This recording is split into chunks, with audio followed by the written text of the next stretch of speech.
Bend, Oregon, a tranquil city with a low crime rate. Campus security guards are a reassuring presence for the college town's 10,000 students. But what happens when a friendly face turns out to be hiding a deadly obsession? A missing student, a desperate man, and a multi-state crime spree. This is the story of the disappearance of Kaylee Sawyer. She's kept screaming, and I just sought her forever.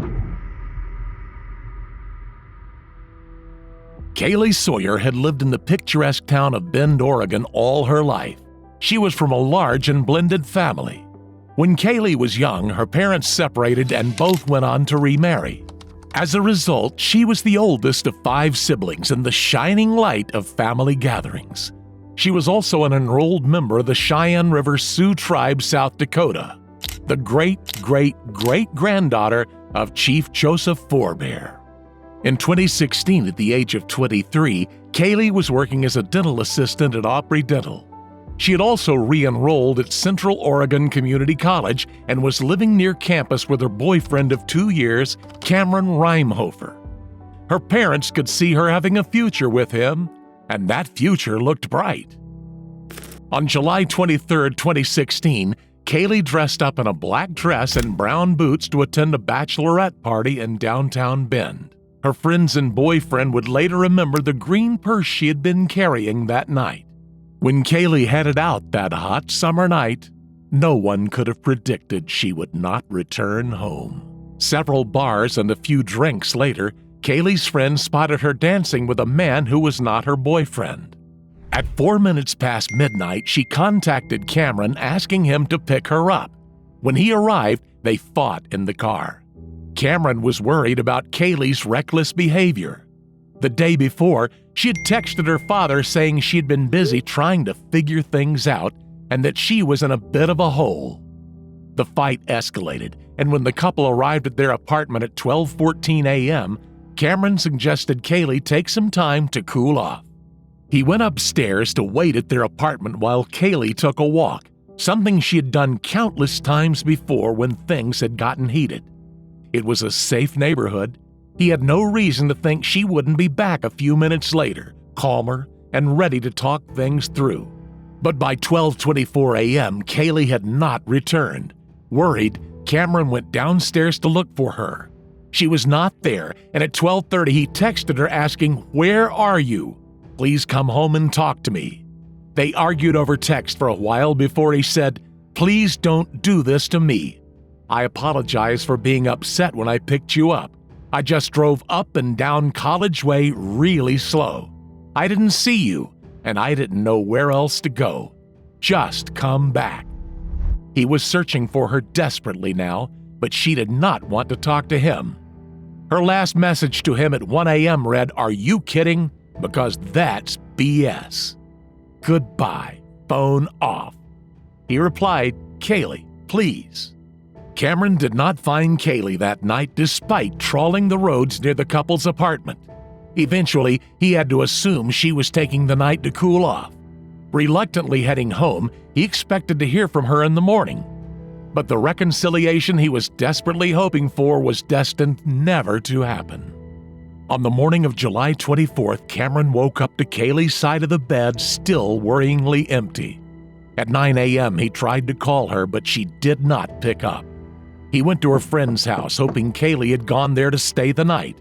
Kaylee's car, a Subaru Impreza, was parked where she'd left it the day before, but Kaylee was not there. This was when Cameron decided to call Kaylee's parents. It was a Sunday, and Kaylee's father, Jamie, was in church when the call came in. But he picked up, telling his wife afterwards, "Cam can't find Kaylee." There were no sightings of Kaylee all morning. Her phone kept going to voicemail, and even her mother, Julie, could not get hold of her, something highly unusual in the close-knit family. In the early afternoon, Cameron made the decision to call 911.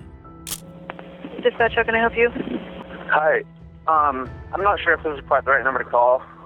Last night I got home from the bars with my girlfriend, and she got upset at me and ran off. And I chased her and wasn't able to find her, and I still haven't heard from her. Her phone's off.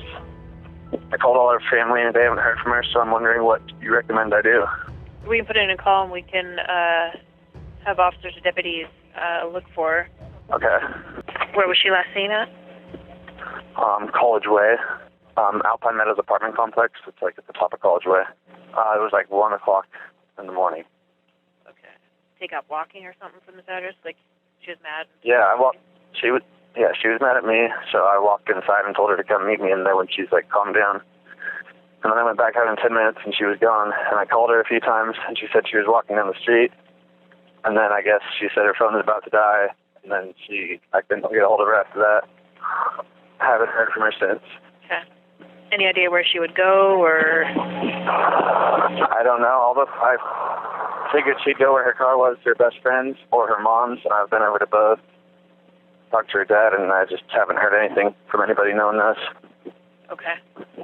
Does she go to, like, have a job that she needs to be out that she missed or anything like that? Not today. She has work tomorrow at Aubrey Dental. Okay. And any diagnosed mental or physical health issues? No, none that I know of. However, Julie told police Kaylee had a history of epilepsy, suggesting she was an at-risk person. This meant that the police might treat her case with urgency rather than waiting a day or two for Kaylee to return of her own accord. Dispatch, how can I help you? Yes, I need to have an officer call me. My daughter is missing, and she is over 23, but she has epilepsy and some medical issues. In fact, Kaylee had had just one seizure many years earlier, and the condition was well managed. But Julie felt no guilt about exaggerating.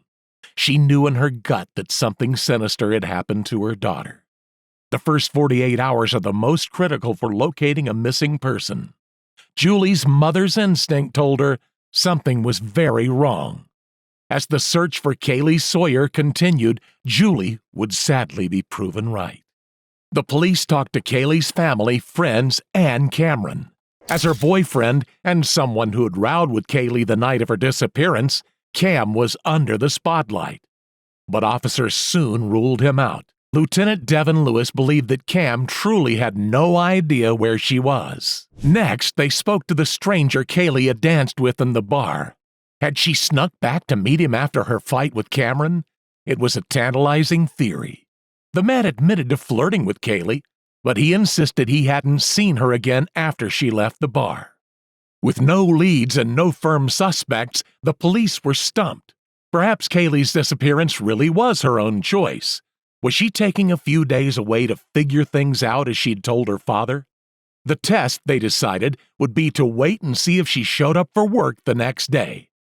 Dedicated to her job as a dental assistant, if Kaylee had missed a day, the police and her loved ones could be sure that she was in trouble. As the morning of Monday, the 25th of July dawned, so did the horrible realization that Kaylee was still missing. That very same morning, another Oregon woman woke up to a horrifying revelation. Isabel Ponce Lara was a rookie cop who had spent an ordinary weekend with her husband, Edwin Lara. Lara was a security guard for Central Oregon Community College. He'd got home in the early hours of Sunday morning from working his night shift as a campus safety officer. They went to church together, where he seemed quiet and showed her less affection than normal.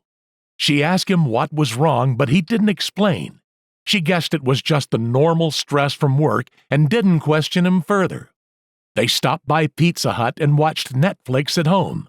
Then, he suggested they go out to see a movie in Bend. The only strange detail she noticed, other than him being withdrawn, was that he had the windows on the car cracked open. This whole time up to when you're going to the movie, anything stand out to you? You know what I just thought about right now? He had the windows cracked open. He never did that. Okay. And I asked him about that, and he said, oh, it's hot. The next day, however, things changed.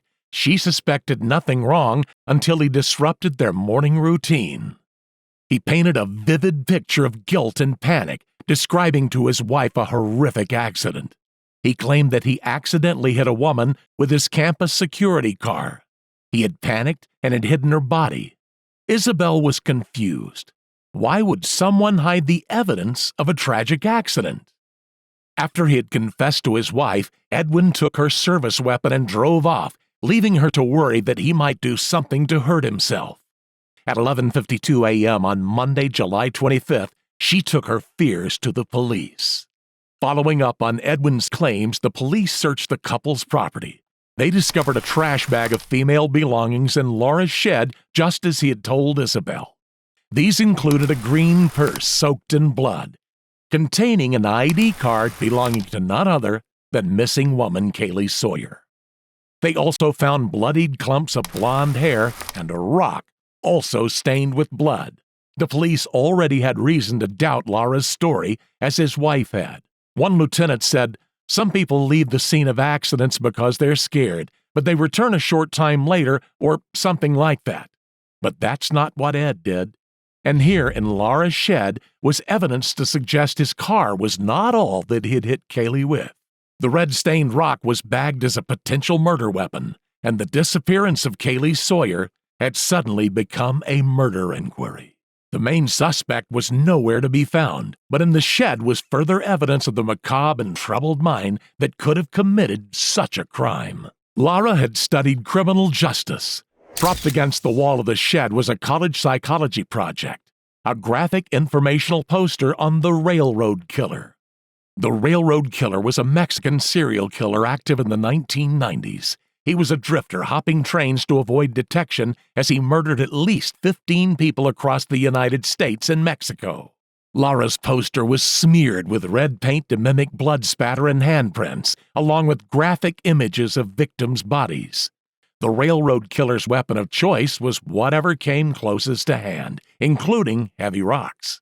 It was a chilling parallel with the way police now believed Kaylee Sawyer might have died, and a hint of her suspected killer's fascination with murder. Police returned to Isabel to learn more about Edwin Lara's character. They asked if he was a drinker, had anger issues, or had ever been violent. She told them that she and her husband had stopped drinking when they went back to church and that Lara had never been violent towards her. However, Lara had been having an affair. He had family in California and had been seeing a woman there while Isabel was in the police academy. According to Isabel, he had begged for her forgiveness and they were working through it. Lara's co-workers told a more sinister story. At work, in security at the community college, he had showed nude photos of himself and his mistress to his colleagues and reportedly had a fascination with dead bodies. This made one female cadet so uncomfortable that she refused to ride in a car with him. Isabel, however, wanted to keep him close. After she learned about the affair, she went on several ride-alongs with Lara at his work. He usually drove around alone in the campus security car. He showed his wife areas around town that were out of the way, hidden from public view.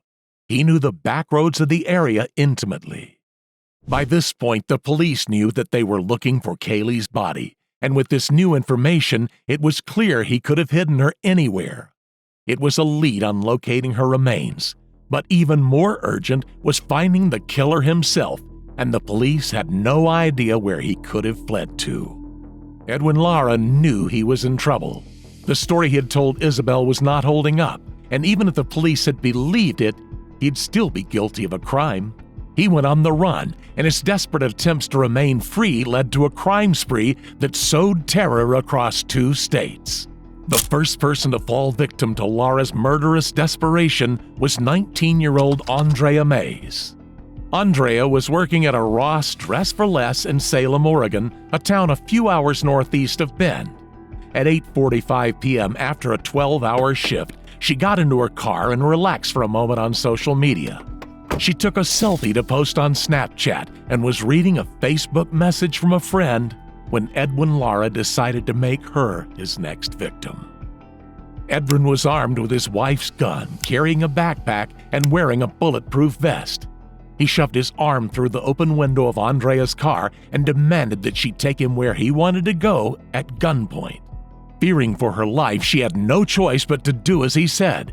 He told her he had been waiting in the parking lot for a while, waiting for a woman he could carjack.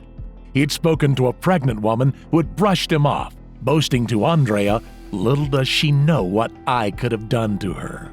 He claimed to be a cop, telling Andrea, "I don't know if you heard what happened to the girl I just killed." Gone was the tearful demeanor he had displayed for his wife. His violence was now a source of notoriety and even pride. After an hour, Lara told Andrea to pull over because she was driving too fast. He handcuffed her to the gear shift and drove himself, terrified that he would be stopped for speeding. They continued for several hours until they reached a motel in Southern Oregon. He forced her to pretend to be his girlfriend, holding her hand, threatening that he'd kill both her and the motel clerk if she didn't act as though everything was fine. She'd visibly begun crying, but the motel clerk noticed nothing wrong and allowed them to check in to the motel. In the motel room, he handcuffed her to the bed frame and forced her to swallow sleeping pills. She tried her hardest to stay awake, terrified that he would assault her while she slept.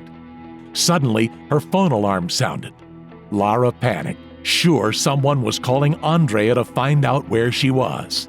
She thought quickly. She told him she had an STI and that the alarm was to remind her to take her medication. After that, he didn't touch her. But he did become increasingly paranoid about helicopters being sent to find him. He left the motel, taking Andrea with him as a human shield. She was out in the open once again, but was Andrea any safer from assault or even murder at the hands of her abductor? They were soon to meet Edwin Lara's third victim. Andrea's car was leaking oil, so Lara decided they needed to steal a new one. In the parking lot of a new motel in Wairika, California, a wildlife photographer named Jack Levy was loading up his car. He was in the area to take photographs of butterflies. With his hostage Andrea in tow, Lara burst into Levy's room, demanding the man's car keys, but Levy refused, instead yelling for help. Desperate to avoid detection and with nothing left to lose, Edwin Lara shot Levy in the abdomen. As Levy fell to the ground, Lara fled with Andrea, dragging her on foot to a nearby gas station. In need of new wheels to continue his getaway, Lara targeted a family parked there. 17-year-old Nima Gavimi and his grandmother and younger brother. Lara threw Andrea into the car and then carjacked Nima at gunpoint, saying, "Drive or I'll shoot." Nima, scared for the lives of himself and his family, drove. As they drove, Lara engaged his victims in a bizarre conversation. He asked them if they had ever had an urge to kill. He blamed his own urge for what he'd done. 15 minutes later, he released the terrified family, though Andrea remained in his grasp. His behavior became increasingly erratic, and it was at this moment when Edwin Lara abandoned any pretense of anonymity for the crimes he had committed. He recorded Facebook live video in which he bragged about his crimes. Hi, everybody. I just want to say that I apologize for everything I've done. Most likely I'm going to get caught. I'm sorry about that girl in Central Oregon. And I also want to let family members, Andrea, that she's fine and she will be fine because so far she's been doing what I've been going to do. You know, and if you guys are wondering if I have done dirty things to her, no. All right, I'm not that kind of guy. You know, I used to kill that other girl, you know, and I regret it. You know, she's kept screaming and I was telling her forever. So, you know, like I say, she's still fine. We're driving and she'll be home pretty soon. I'm sorry to her grandma and her family members, to her boyfriend. You know, I'm sorry for everything that I caused. Okay, and you'll see her pretty soon. Okay, tell the cops that not to shoot us, because if they shoot us, then that's not my fault. Okay, but sorry, everybody. Bye. He told Andrea to post it on her own Facebook profile. Embarrassed about the terrifying situation she had found herself in, she managed to change the privacy settings and posted it so no one could see it. But this was not all. He also called Isabel his wife, and they spoke in Spanish. According to Andrea, it sounded like Isabel was trying to convince him to turn himself in. Having ended the call speeding at 100 miles per hour on the interstate, it was at this point that Lara called 911 to turn himself in. The operator tried to convince him to stop the car immediately, but he was reluctant. 911 emergency reporting. Yes, hi. This is Edwin Lara, and I'm the guy on Interstate 5, going at high speed. I know you guys have the chopper on me already. Yeah.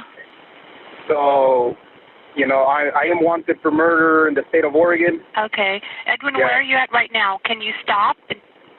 I am going to stop once I hit Reading. Once I'm in Reading, I'm going to stop. Are you by yourself or? No, I have someone with me. I kidnapped her in Oregon. She's innocent. Her name is Andrea.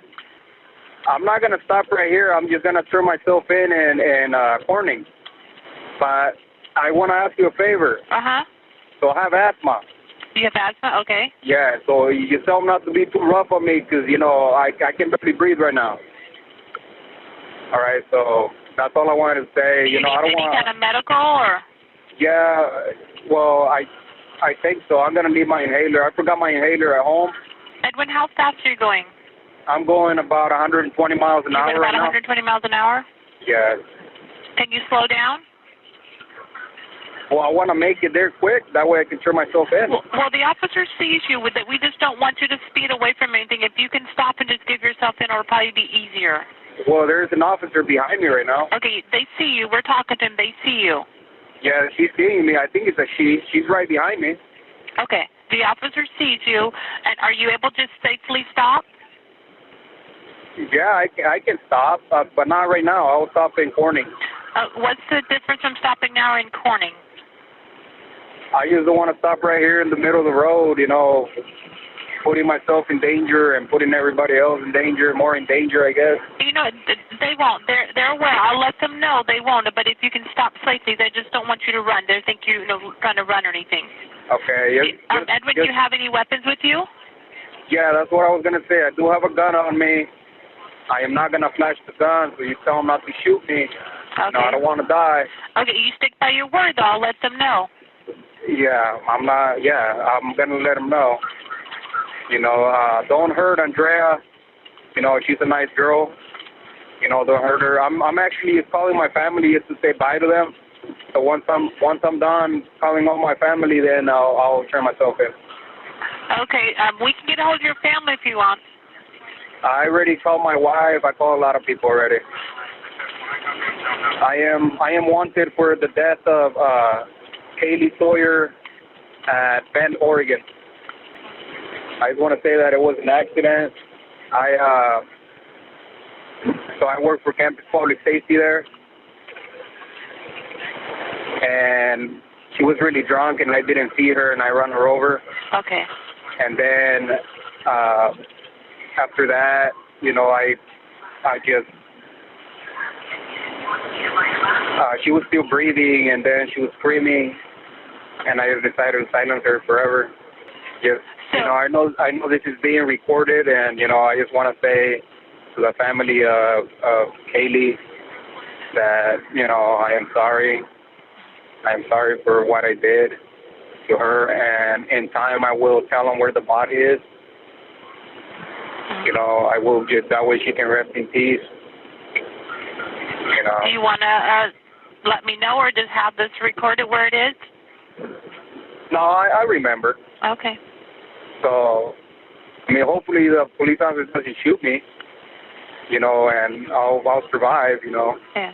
He tried to use both Andrea and his knowledge of Kaylee's whereabouts as leverage to protect himself. Hello? Yeah, hi, Andrea. Are you Hi. okay? You don't need any medical or anything? No. Okay, so, Edwin, where's his gun at? Does he have it still between his legs? I don't know. Can you see it? He said he had it between his legs. Is he stopping?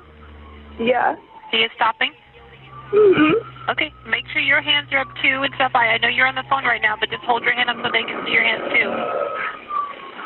Okay. I'm going to stay on the line with you until the officers get there, okay? And you're going to be okay. Andrea? Mm-hmm. Does he have his hands up? Yeah. He does have his hands up? Okay. Just tell him to make sure that the officer... Hey, hurry up. Tell him I can't. He said he can't hear her. Do I get out or do I? Tell him we're letting the officer know that he can't hear her. He's already walking towards them. He's walking towards him. Tell him to make sure he holds his hands up. Yeah, he is. He is. Tell him to turn around and don't walk towards him. He can walk backwards towards him. I can't. He's too far. Okay. And if you want to do the same, once he gets out and stuff, just turn around and walk backwards towards him. Don't walk facing him. Okay. Do I stay on the line with you? Once you get out, I'll go ahead and disconnect the line. Once you get out, can you see, do they have him in custody already? They're putting the cuffs on him right now. Putting the cuffs on him? Yeah. Okay, I'm going to hang up and get out, and you walk backwards towards him with your hands up, okay? Okay. Okay, Andrea, it's going to be okay. Finally, the operator convinced him that the police would not hurt him. So he stopped his car, and at 7:01 a.m. Tuesday, July 26th, he was taken into custody. After a terrifying crime spree across 2 states and nearly 24 hours, 5 of his 6 victims were alive to tell the tale. Jack Levy was in hospital in critical condition, but he would go on to make a full recovery. Kaylee Sawyer had not been so lucky. Now that Laura was in custody, the police's first priority was to find out where she was and what exactly had happened to her. Laura's associate degree in criminal justice meant he was familiar with the law, and so detectives expected that he would be uncooperative. However, he agreed. His pride in what he had done, despite the supposed guilt he'd shown on the 911 call, remained. What followed was an interview lasting a horrifying 6 hours, as Laura twisted and manipulated the truth to detectives before finally, disturbingly, admitting the evil he'd done. First, the detectives asked him where they could find Kaylee's body. We have not been able to find Kaylee's body. Can you please help me find her body immediately before we start talking about anything else? The reason why I'm asking you that is I've done this a bunch of times. I want to tell you where the body is. Yeah. I do. But I want to get on first. Okay. So here's what I know about this. Hear me out, sir. We can't change what happened, the 3 of us in this room. And people will care more about what happens right now than what happened before. So we know that you've been talking to some people, et cetera, right? And because we have different jurisdictions, I can assure you that right now the DA's office is working on allowing us to take you back to Oregon, okay? But they're still working on that, okay? So in the meantime, we need to consider some things, okay? If this information gets to other people that you were like, hell yeah, I'm gonna tell you, but only until I get what I want, they might try to think of this about something different than what it is. They worked to gain his trust. I don't think you're a bad guy, right? I think that things have spun completely out of control, sir. Sir, am I right? Okay. But that being said, you know from your training and your education that we have a massive load of resources right now dedicated to one thing, and that's to serve the victim's family, okay? And they need that, and they need that right now. And so I need you to remember that it doesn't matter so much about what happened, it's what you do now. Yeah. And you know this, man. Finally, he indicated the location on a map. Police sped toward the scene, and on July 26th, 2 days after she went missing, the body of Kaylee Sawyer was discovered beside a highway in Oregon. A tragic update to bring to you tonight in the disappearance of Bend resident Kaylee Sawyer. Police now say they found a body and they believe that to be Sawyer's body. Now, Edwin Lara has been arrested yesterday in connection with this. Edwin Lara is a 31-year-old Redmond resident currently employed at COCC working as a part-time campus public safety officer. We've recently learned that Laura's wife, Isabel Pons Laura, as I mentioned, is a Bend police officer who yesterday morning reported her husband's potential involvement in this. At the medical examiner's office, it was determined she had been killed by blunt force trauma. The condition of her body was so horrific that the police advised her family not to look at the autopsy photos. In a car Laura had abandoned in Salem moments before kidnapping Andrea, the police discovered 2 notes. In chilling handwriting, Laura had described where he had killed her and written another note that read, "This note is to say I'm sorry for taking her life. To her dad, I'm sorry. To her mom, I'm sorry. It was an accident. She screamed and I had to silence her. My intention was not forever. To my wife, I'm sorry. I will forever love you." The evidence painted a conflicting picture. He was unquestionably guilty of murder, but he was displaying pride as well as remorse for what he had done. The answers lay in Laura's police interview. First, he maintained the story he had told his wife, that he had accidentally hit Kaylee, who was drunk. I was in a hurry because I wanted to get out of it. And I was going to turn south on College Way on the D4 lot. So I was going to turn south on the area there. And I didn't see her. She was wearing all black. So I was in a hurry, so it was my fault. And I wasn't expecting anybody, at that time of night. So I just turned and I didn't hit her that hard. I just bumped her with the patrol car, bumped her with the front rack, and she fell down. And at first I thought, first thing I was, I killed her, but I didn't hit her that hard. So I got off the car and she was really drunk. And then she looks at me and then she started screaming. She started screaming at you? She did. So I panicked and I just grabbed her by the throat. But the detectives now knew this wasn't true. They kept pushing him for answers. He admitted to choking her to silence her. Then he admitted to assaulting her when he thought she was already dead. He was trying to paint a picture of panic and spontaneity, but the police knew better. So a couple things you need to understand, and we're finally getting to the real problem here. We really are. Is you knew she was never getting out the car the moment you shut that door. Well, let me finish. You need to let me finish, right? Because I know this, okay? Because you said you were a hooker. She's like, no. Immediately you go to give me your purse and your phone. Well, I knew she wasn't going to get out. She wasn't going to survive that encounter, was she? No. Because you can't rape her and let her live, can you? And she can't make a phone call if you have it. I wasn't going to. Well, you can't let her live. Edwin, we're missing something here, man. Look, yeah, I know what you guys are thinking, and it makes perfect sense. It does. Because why would you ask for her purse? What was in your head that made you want her purse? Because, just in case she had a gun, she could defend herself. She was going to use her phone to call 911.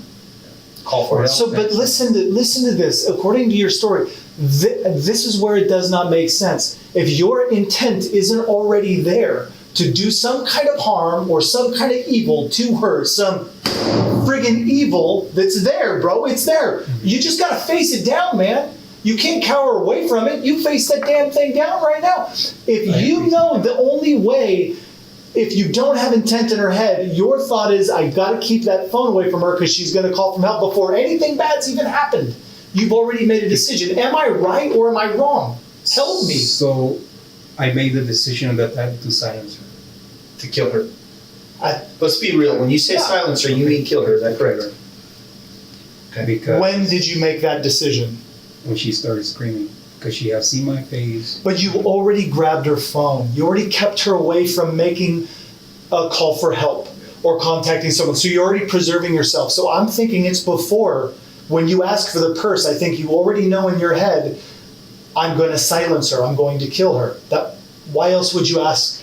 So when she gave me her, she had her phone, because I knew her phone was back there. It just clicked on my head, and I put her purse back there, her phone is in there.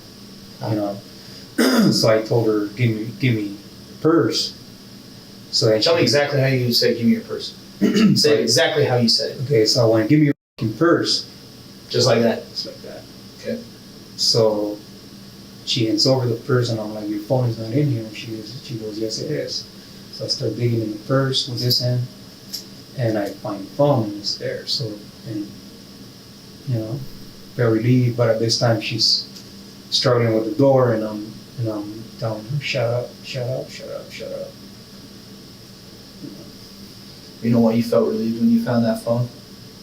You know why? Tell me why you felt relieved. She wasn't calling her out. And she was never gonna get away. Because she had seen my face already. She was already seen your face. And you already knew what you were gonna do.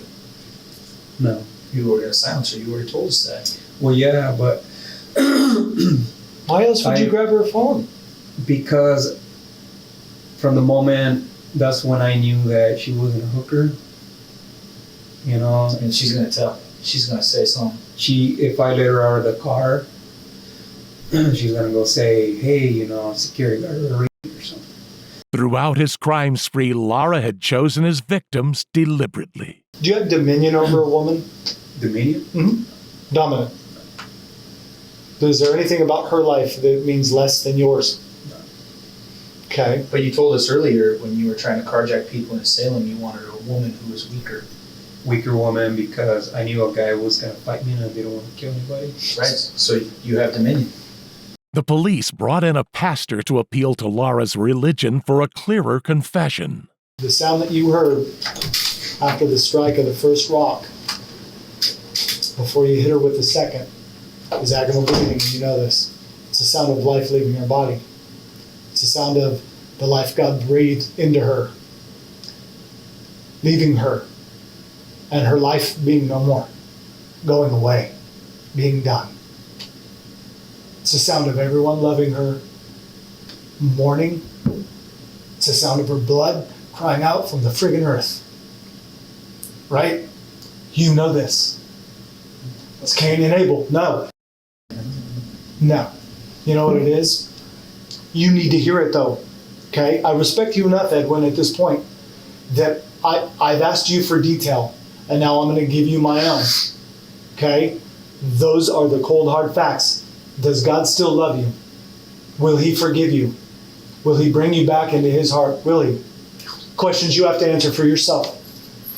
But the truth of the matter is that her blood cries out, man. That her life is gone. It will never be replaced. The truth of the fact is this. What you mistook for a hooker was an absolute angel. Was the apple of her mom and dad's eye. Was the breath that they breathed, that they spent and cultivated all their life raising and growing. And she is gone forever. Finally, Lara cracked. He confessed to the horror that lay inside him, the urge to kill. I think all throughout my life, I have struggled with somehow the urge to kill. But what has helped me not develop that, in a sense, was when I married my wife. It kind of dissipated because I had something to look forward to. Before that, I didn't have nothing to look forward to. Is this addressed to Dad? Yeah, the last one is for CLCC. Okay. I think it would play pretty well on recording if we read this out loud. It might show some of your emotion. Might show... Want me to read it? I would love you to read it. Thank you, sir. I've been trying to ask Katie for forgiveness, but I don't think her soul hears my crying because God doesn't allow the devil to talk to angels.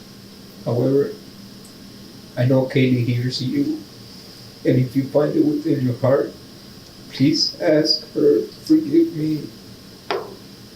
I know that I will spend the rest of my life asking God to forgive me, but I don't think He will. Sir, this is directed to her dad. I am not sure what your name is, but I know for a fact that you loved your daughter. I read something that you were desperately looking for her, and that touched the little heart I have within me. I say little heart a little bit because a man like me don't have a heart.